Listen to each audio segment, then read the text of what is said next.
So we call this the proactive voice of the customer model, and it is a way that we have found we are able to use data that we currently have in the organization. It was sort of a gold mine opportunity for us, if you would. The opportunity to learn things about our customers before they even tell us what's going on. So I'll share that with you as we move forward here. The question I have is, what drives change in your organization right now?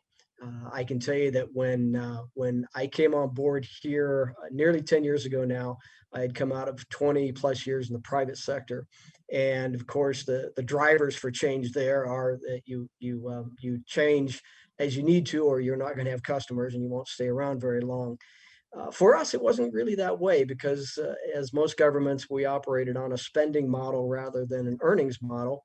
And so change wasn't always so necessary because the money would come in each year and we would do what we did. And so we really wasn't an option for us or an opportunity for us to think differently about what we did here. So it was a little bit of a shock for me coming out of the private sector and seeing an organization that had been able to do what it did the same way for so many years and still be around. So one of the first experiences I had my first week actually with the organization, I sat down in a meeting with all of the department heads, all the directors, and asked a series of questions. And they were mostly around, what are your performance measures? How do you know when you're doing a good job? What are your key performance measures?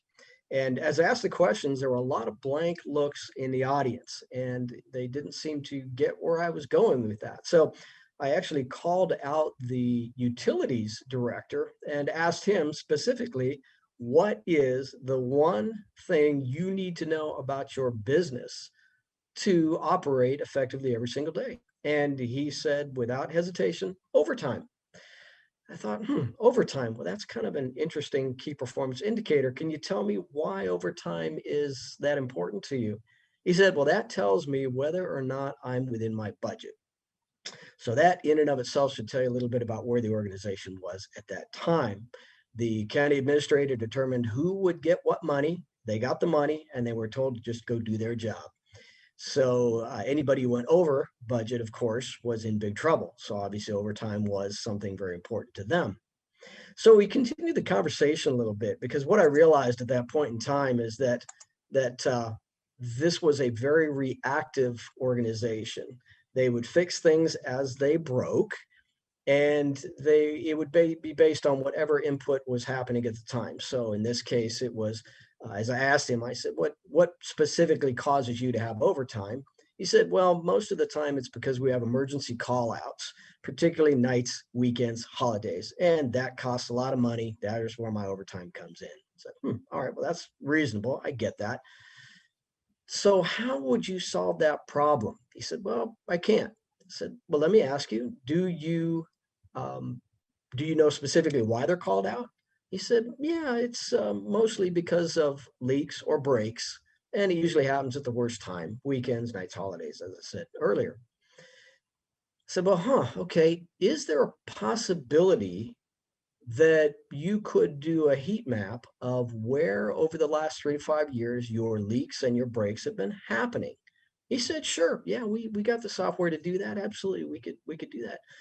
And I said, "Well, then if you knew where most of your problems were and you could identify 2 or 3 areas where you seem to go quite often to fix leaks and breaks, could you then take some of your capital funds and apply those to replacing those systems?" He said, "Well, yeah, I can do that. That's money I have available." I said, "Well, then follow me on this. If you fix the areas that you send your people to most of the time, what would that do to your overtime?" "Well, probably wouldn't have as much because I wouldn't have to send people there all the time." So by the end of that day, he had changed his key performance indicators to leaks and breaks because they were predictive of where he was going to have problems. And then he spent his capital money to fix them.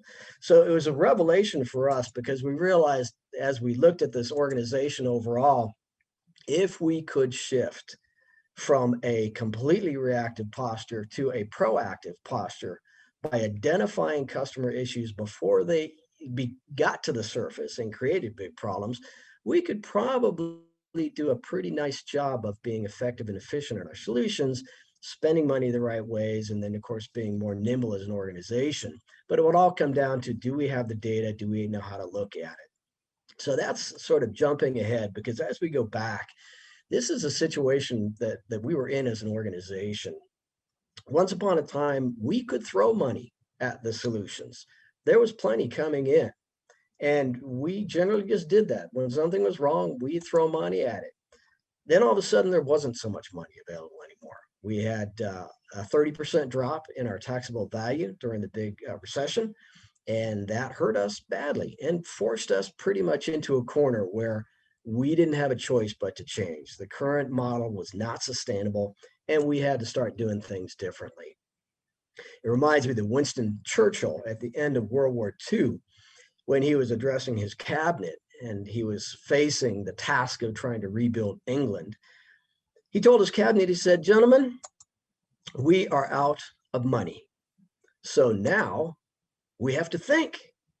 And what he meant by that was, there's no money to throw at the problem anymore. We've got to do something very different. We have to think about our business in a different way. We have to look at it in a different way. And we've got to do things in a very different way. That's exactly the position that we were in here in Pasco County. Now, is it easy to turn an organization 180 degrees? No, it's not. And it's taken us a very, very long time. We went from 100% compliance, where we were very good at saying no, to changing to a customer service focus, which is about helping the customer get to yes, to help them to get what services they need the way they need them, and what best serves them to make their lives better in our county. But just as a huge ocean liner is hard to turn, and certainly hard to turn quickly, the organization here was exactly the same position. Because right now we're looking at an organization with 3,000 employees, 57 different lines of business, for serving 560,000 customers over 740 square miles. So it's a conglomerate of sorts. And when you've got the majority of your workforce having been here for 20 or 30 years, having done the same thing over and over, it's not so easy to change it. In fact, some of you may have heard folks, when you want to change, they say, "But wait a minute, that's the way we've always done it. Why do we have to change?" Well, pretty clear that if you don't change, and in our organization, if we didn't do things differently, we would absolutely have run into an iceberg, and we would have been in huge trouble. So overall, from a cultural standpoint, we had to do things very, very differently. So we asked the question, can local government be reimagined? Do we have enough knowledge on board? Do we have the skills? Do we have the desire to be and do something different? And overall, the organization was open to it. They didn't necessarily know how, and that's what we've been doing over the past 10 years. But we had to take a look very closely and say, what is it that we need to change? What do we need to do to get focused on our employees, our team members? What do we have to do to get focused on our customers and treat them as customers, not just folks that are coming in that we have to tell them what they can't do and why they can't do it? So how do you turn an organization that has been going in the same direction for so long? Well, back in 122 AD, Emperor Hadrian of Rome, and of course at the time Rome owned just about a third of the world, he was doing pretty good, except for the northern border of Great Britain. He had a lot of trouble with the tribes that were coming from the north through Scotland, attacking the little villages in that, and then working their way down toward London and that area. So he decided to head up north and pull all the villagers together. And he said, "Listen, I'm going to make you a deal. And the deal is this: if you will help me build a stone wall 180 miles from coast to coast, I will put a garrison in every couple of miles to help you to defend you from these barbarian hordes coming down from the north." And they said, "Well, yeah, it sounds like a good idea, but my goodness, that's a huge wall. And how in the world are a bunch of villagers going to get that done?" His answer was, "Brick by brick, my citizens, brick by brick." And that's what we have had to do here to turn this organization around from, again, compliance to customer service. And part of that comes down to being able to understand a few things about our business, not the least of which is understanding who our customers are and what exactly their requirements are. And that was also kind of a learning experience for me coming into this organization, because I realized right away that just because you ask someone a question about their business or ask them to do something in their business doesn't necessarily mean that they know what the answer is or that they know how to get the answer. And the fact is, so many of these questions that we're all fairly accustomed to asking about our business had never even been asked here. So my assumption that they could just answer what their levels of service were in the measures was bad on my part, because I assumed that they would know that when they had never been asked before. So it wasn't that they didn't want to, they had never been trained to. So what we had to do is start by understanding who our customers are and what the requirements are. And of course, we looked at two things. We looked at what are the minimum requirements that our customers have to have with their service. And I'll give you an example of that. If we use fresh water, the minimum requirement that we have to achieve is the water has to be clean and it has to be safe. Those are the two things that absolutely must happen. But there is also a target level of service, because we would also like it not to taste bad.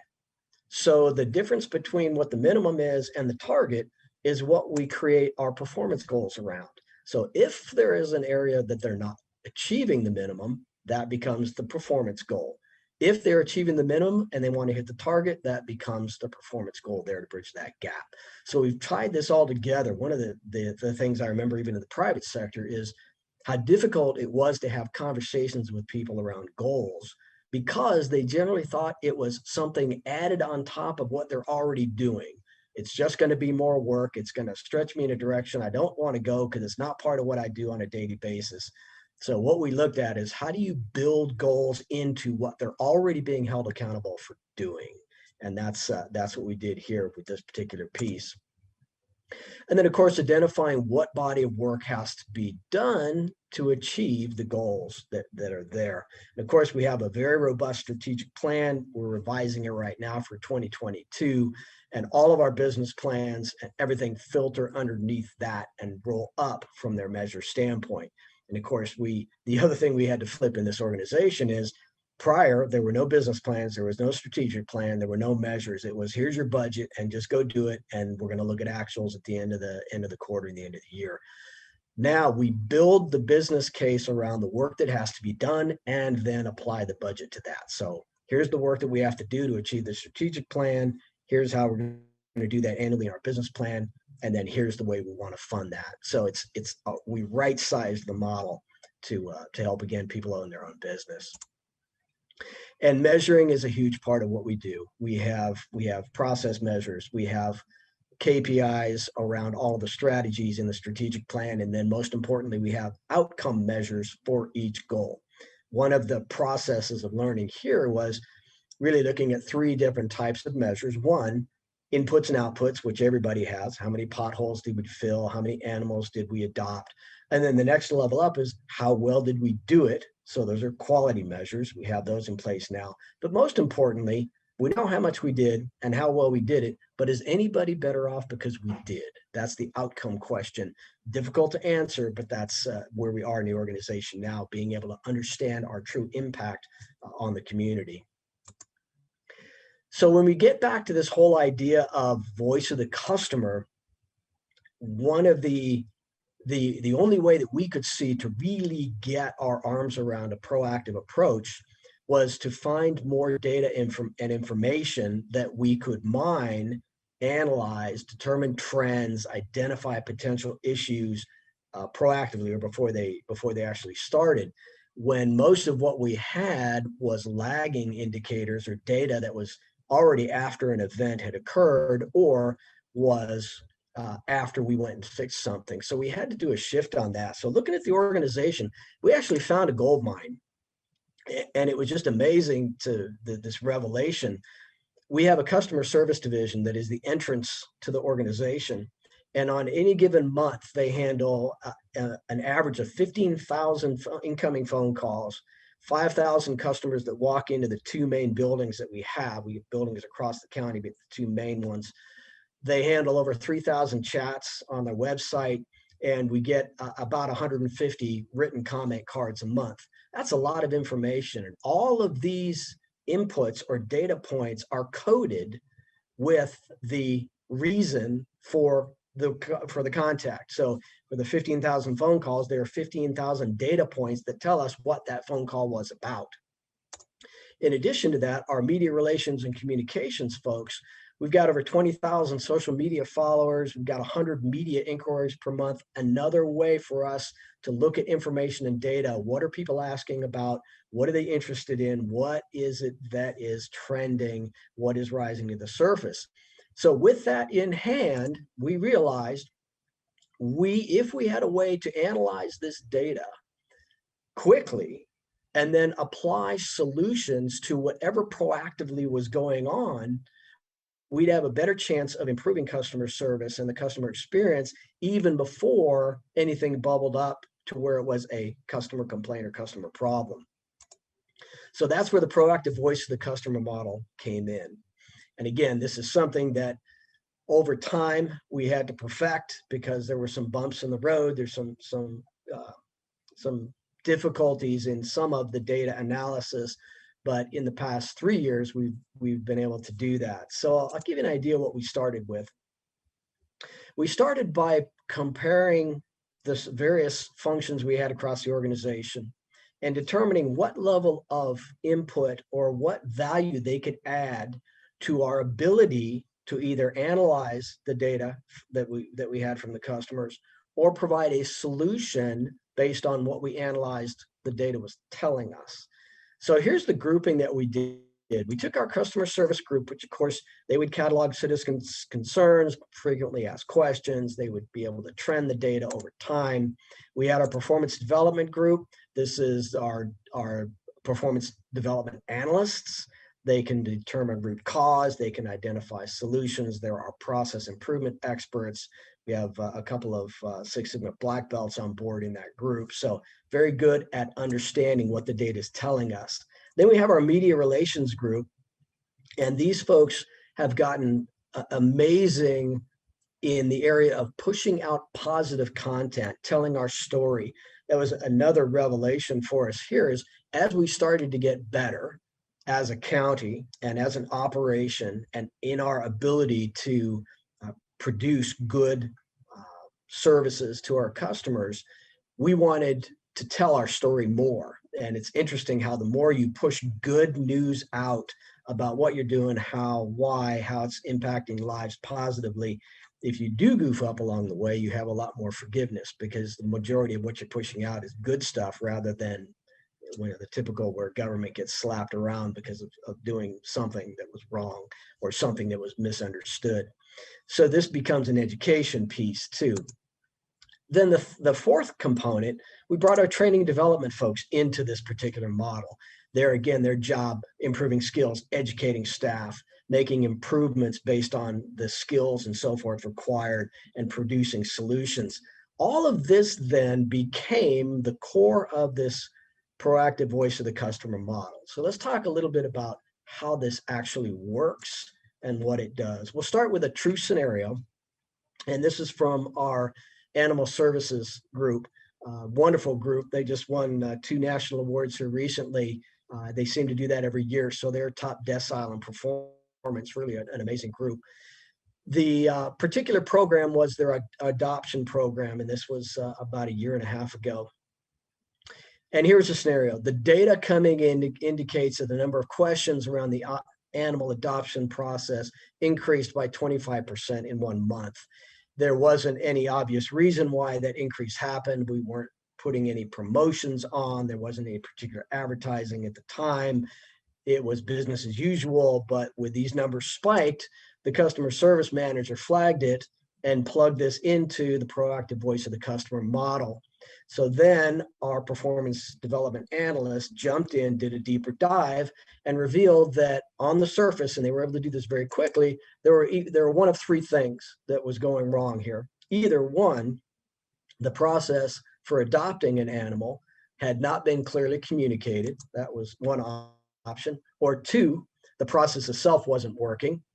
Or 3, the communication was good, the process was good, but the staff was not implementing it properly. So they knew that it had to be one, they had drilled it down to where it had to be one of these three things.